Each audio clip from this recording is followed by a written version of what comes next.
Welcome to iQOO media. మన Telugu director Sandeep వంగ గారు Bollywood hero Ranbir Kapoor, Rashmika మందనని hero హీరోయిన్లుగా పెట్టి చేసిన sensational movie animal.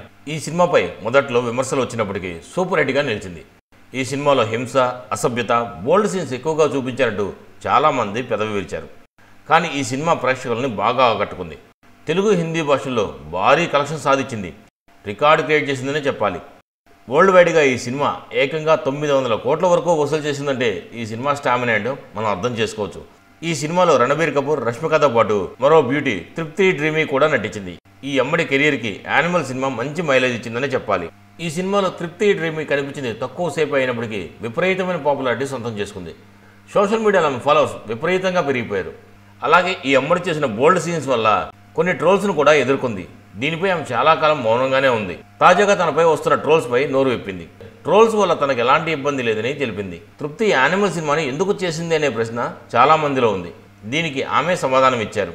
Guest role అయినప్పటికీ ఇంట్రెస్టింగ్గా అనిపించిందని, అందుకే ఈ పాత్రలో చేశానని చెప్పింది. నేను ఈ సినిమా చేయడానికి కారణాలు నాకు తెలుసు. సందీప్ రెడ్డి వంగ చిన్న పాత్రని ముందే చెప్పాడు. కథ చెప్పిన తర్వాత ఆ పాత్ర చాలా ఇంట్రెస్టింగ్గా అనిపించింది. ప్రేక్షకులు చెప్పేదానిపైన ఆధారపడి నిర్ణయాలు తీసుకుంటే నేను ఆర్టిస్ట్గా చేయాలనుకున్నది చేయలేను. నా కంఫర్ట్ జోన్కి మించిన పాత్రలు చేయడం నాకు చాలా ఇష్టం. పాత్రలు చేసినప్పుడు చాలా సలహాలు వస్తాయి. నేను అన్నీ వింటాను. నాకు ఏది సరైనదనిపిస్తే అదే చేస్తానని తృప్తి తెలిపింది.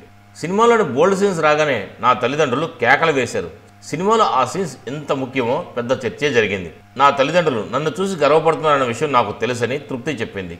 అందం, అభినయంతో పాటు ఇంత డేరింగ్ అండ్ డాషింగ్ ఉన్న హీరోయిన్ ఇండస్ట్రీకి చాలా అవసరం. తన కెరీర్ ఎటువంటి ఇబ్బందులు లేకుండా సాఫీగా సాగాలని ఐకో మీడియా కోరుకుంటుంది. మా వీడియో కనుక మీకు నచ్చినట్లయితే మా ఛానల్ సబ్స్క్రైబ్ చేసుకోండి. మా వీడియోని లైక్ చేయండి, షేర్ చేయండి. మీ అభిప్రాయాలను కూడా మా కామెంట్ రూపంలో తెలియజేయండి. మరో వీడియోలో మళ్ళీ కలుస్తాను. అంతవరకు బాయ్ బాయ్. జై హింద్.